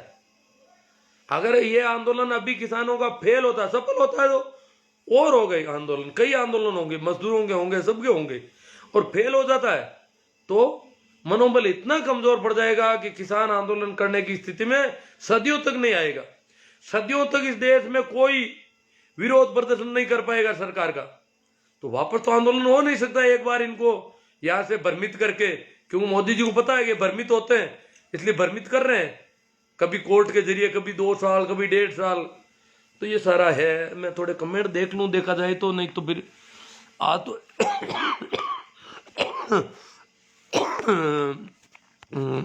देख लेता हूँ थोड़े से, अगर होते हैं तो ठीक है। कोई मामला थोड़ा ठीक नहीं है। हाँ भाई, सत्य प्रकाश जी कहते हैं पैरों में दर्द और किसान मेरे को कह रहे। मैं किसान नहीं हूँ, मैं वर्क नहीं करता हूँ, मैं तो घर पे बैठा रहता हूँ, रोज आप देखते हो फेसबुक पे। तो पैरों में दर्द, मैं पैदल अब चल नहीं पाता, इतना चलता नहीं हूँ। अगर रोज चलता होता तो मेरे कोई दिक्कत नहीं होती, पर मैं लगभग कल 10 किलोमीटर से ज्यादा चला हूँ। और 10-12 किलोमीटर चलने के बाद में पैरों में दर्द तो कल तो नहीं हो रहा था, पर आज होने शुरू हो गया। अमित शाह मारवाड़ी आए हैं, गुरुजी हम किसान हैं, मैं भी किसान हूं, हमें तकलीफ सरकार से नहीं आप जैसे लोगों से, मेरे से तकलीफ है इनको। चलो कोई बात नहीं, मेरे तो विरोध में करोगे क्या अब। सुमेर जी डुकिया, मंडी फंडी मुर्दाबाद, किसान आंदोलन जिंदाबाद। प्रभु राम जी सेमर, प्रकाश जी राठ, जय हो। रामजस जी चौधरी, चीन की सेना तो अरुणाचल प्रदेश में आ चुकी है, वो नहीं बताता मीडिया। हाँ, ये अमित शाह जी पता नहीं कौन है, इनको ये कह रहे हैं हमें तकलीफ नहीं है, आपको क्यों तकलीफ, हमें तो आप जैसे लोगों से तकलीफ हो रही। अब मेरे से तकलीफ का तो क्या होगा। अरे सर, जैसे चेन्ना राम जी सियाग, नवीन जी आंसरा, अमित शाह मारवाड़ी। तो भाई मोदी ने इस कानून में मंडी ही तो खत्म करी है, या आप झंझट नहीं रहे और राजनीति लो। और ये तो बड़ा गजब का मामला है। बीकाराम एजेंट का लोगों को अपने, अरे आ तो कमेंट इधर उधर उड़ रहे हैं। रमेश जी डूडी, भिंचर साहब जाट, PR भिंचर जाट, ये किसी तड़ीपार की फोटो लगा रखी है, किसी दूसरे को कह रहे हैं। सही है। मनीष सोलंकी, हरिराम जी भाकल, पुखराज जी प्रजापत, मगराज जी जाट, मंगल जी जाट। किसान तो हमारे देश के नेताओं के लिए सिरदर्द बना गया है, क्योंकि नेताओं की झूठ की दुकान बंद होने वाली है। पुखराज जी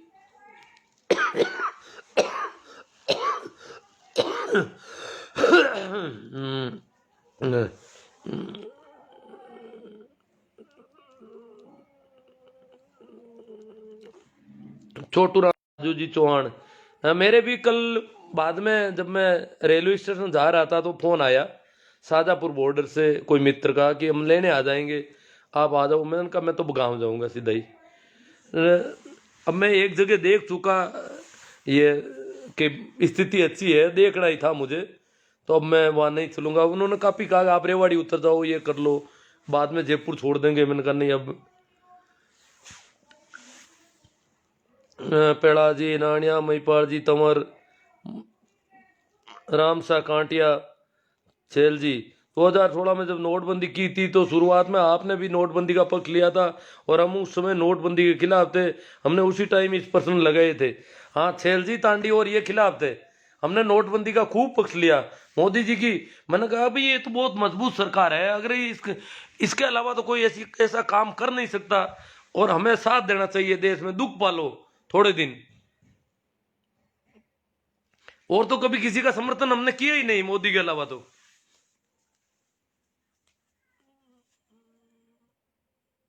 अमित शाह मारवाड़ी कहते हैं इनकी जेब गर्म कराई थी होगी उस दिनों। और अरे मारवाड़ी क्या है इनमें, तो वो अमित शाह बैठे हैं, अमित शाह मारवाड़ी, फोटो ही अमित शाह की लगा रखी। ये कौन से मारवाड़ी है भाई। हाँ, जेब तुम्हारा अब पैसे खत्म हो गए क्या। नागौरी टोकर, आज्ञान अंदाग ताऊ, क्या पता क्या कह रहे हैं। के आर बामू, भगवान जी चौधरी, भगवान जी सुरेंद्र जी, पुरोहित Raj Purohit, right, Dharmendra ji आंसरा, right sir जी, प्रेमाराम जी, खाम यादव, मांगीलाल जी बिश्नोई, नमो नमो, मांगीलाल जी बिश्नोई, शिव लकेला, अब्बास खान, अमित मारवाड़ी। आप पूरे भटके हुए हो, आपकी बातों से लगता है इनको तो क्या क्या पूछना क्या है, या तो वहां से कचरा लाए होंगे कोई। अरविंद जी जाकड़, प्रेमाराम जी कामयादा, मांगीलाल जी बिश्नोई, बन्ना दुगेर दुगेर, बन्ना दुगेर, हेमराज साहिल, डॉक्टर सुभाष जी खोजा, जगराम सिंह जी, मांगीलाल जी बिश्नोई, अरविंद जी जाकड़। परेड होगी, ये किसानों का हक है और होकर रहेगी। हाँ तो परेड कोई किसान कोई हमला थोड़ी कर रहे हैं। शिषपाल जी जाट, ये श्री किसान, किसान एकता जिंदाबाद, मुकेश जी यादव, जय श्री किसान, किसान थोरी कटोरा, शौकत अली, सरवण राम जी, नानक जी कड़वासरा, महेंद्र जी पूनड़, भोपाल सिंह जी, नीमा राम जी काकड़ बिरलो का, पवन जी धायल, रामधन जी चौधरी, श्री राम जी डुकिया, हरिराम जी भाकल। जीत किसानों की होगी। मतलब साहब हरिराम जी के जन आंदोलन है ये किसान आंदोलन नहीं है, जन आंदोलन है, जीत होगी। शोभा चंद जी, संघी कभी भी किसान का भला चाहते ही नहीं। देवीलाल जी चौधरी, हंसराज जी बिश्नोई गोदरा, जाम्बो जी ये तो इनके कह रहे हैं। अमेर जी चौधरी, लक्ष्मण जी गोदरा, आपको पता नहीं है कुछ भी। किसी का जवाब दे रहे हैं या मुझे कह रहे हैं वो। अब देखो मैं भोपालगढ़ से शोभा राम जी कड़वासरा, किसानों का मसीहा हनुमान बेनीवाल, किशोर जी रेगर, राम रतन जी मंडा, बलदेव राम जी चौधरी, नमस्कार गुरु जी, नमस्कार जी। संदीप जी भारतीय, शोभा चंद जी गुरुदेव, अपनी तबीयत का ध्यान रखें। नहीं नहीं ठीक हूँ मैं। मूर्चंद जी बिजारनिया, सुभाष कुमार जी रमन, बुद्ध सिंह जी जसोल, सुशील कुमार जी, श्री राम जी काला वासर, नवीन जी कुमार जी, श्री राम जी काला, ओम प्रकाश जी मूंड गुड, सुरेश जी कुमार जी गुड, ईश्वर जी सारण, जगदीश जी सारण, कांटिया, राम राम सा, ईश्वर जी कैसा रहा दिल्ली का सफर? बहुत अच्छा रहा, सफर अच्छा रहा और आशा से भी ज्यादा मामला देखा वहां पर। जो मुझे अपेक्षा नहीं थी कि इस प्रकार का आंदोलन कोई होगा। उसकी तो कई बातें, कुछ तो मैंने आपको वीडियो भेज दिए होंगे। वहां मैं रागिणी हो रही थी रात को, फिर महिलाओं ने रागिणी की, उसका लाइव मैं कर रहा था। तो वो क्या हुआ कि पता नहीं क्या हुआ, वो वीडियो चालू ही नहीं हुआ। मैंने सोचा लाइव कर रहा हूं मैं, फिर बाद में पता चला ये तो पोस्ट हुई नहीं। रमेश जी तंवर, आंदाराम जी खोत, लक्ष्मण जी संकोया, राम रतन जी मंडा, मास्क राखो माँ के करोनो फैलाओ सा, अट तो अब मास्क की कर दो बट बॉर्डर में तो मास्क होई को नम दो ताकि कोरोना लो। आदेश डूडी खारी, केएल सारण, मार्गदर्शक को सैल्यूट, बाबूलाल जी चौधरी बाड़मेर, राम राम साहब, महेंद्र जी मेरा, शुभम शरवण जी गोदारा, जय किसान, चरण जी नानिया, राम राम सा। तो अब लगभग लोग सपक्ष में हो गए हैं, कुछ एक पता नहीं कहां से भटके हुए आ रहे हैं। जयराम जी जलवाणिया, किसानों के साथ बहुत ज्यादा हो गए हमारे यहाँ के लोग। जाना कोई जरूरी नहीं है, जाना का तुम्हें ये जो मृत्युबोध वाले वो चले जाए तो ठीक है। यहाँ क्यों परेशान कर रहे हैं इनको? खाने की कोई कमी नहीं है इनको, मैं चाहता हूँ वो चले जाए वहां। शिव जाट संजय मेरा, अगर मीडिया किसानों का साथ सही ढंग से उठाते तो सरकार कब की झुक जाती। दुर्भाग्य है कि मीडिया वाले केवल सरकार के कसीदे पड़ता है। सरकार की हालत खराब कर दी ना, असली बात का पता नहीं चला सरकार को, और भाप नहीं पाई किसानों की तरफ। उनको अपनी ताकत का बहुत गुमान था मोदी जी को कि मैंने सबको बेवकूफ बना रखा है। रामू राम जी तांडी, कालू राम जी जांगीड़, शोभा चंद जी, राजेंद्र सिंह जी जाट। जब साइज को परेड का इंतजार है, बहुत जबरदस्त परेड होगी। देदा राम जी नैन, जय जवान जय किसान, चौधरी नीमोद सीएन, किशोर रेगर, सरपंच बलदेव राम शो, सुरेंद्र जी, बलदेव जी लाला वासु है ना बलदेव जी, सुरेंद्र जी बाबल, अंधाराम जी खोत। साहब अपनी तबीयत का ख्याल रखें, रखना ही पड़ेगा वो तो। मूंड रानी सर, किसान एकता जिंदाबाद, संघर्ष।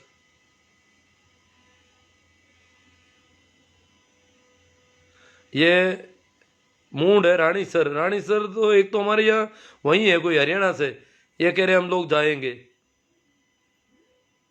प्रदीप कुमार जी, मैं भी नानिया हूँ। हाँ, भाकरोद से तो नहीं है सही। देराज राम चौधरी, भंवर लाल बेड़ा, मनफूल जी, अंचरा, देवाराम जी गोरचिया, नेता राजनीति कर सकते हैं पर किसान की खेती वे गरीब बचाने की कोशिश कर रहा है। मुकेश जी पूनिया, प्रदीप कुमार जी, मैं जयपुर में रहता हूँ, रेड एडवोकेट हूँ। बहुत अच्छी बात है सर। किशोर जी रेगर, चेतन चौहान जी, प्रदीप कुमार जी, ठीक है। बातें सारी अपने आप को रोके रखा हूँ, बाकी स्थिति थोड़ी गड़बड़ हो जाए, इससे अच्छा कि अपन राम राम, प्रणाम, नमस्कार।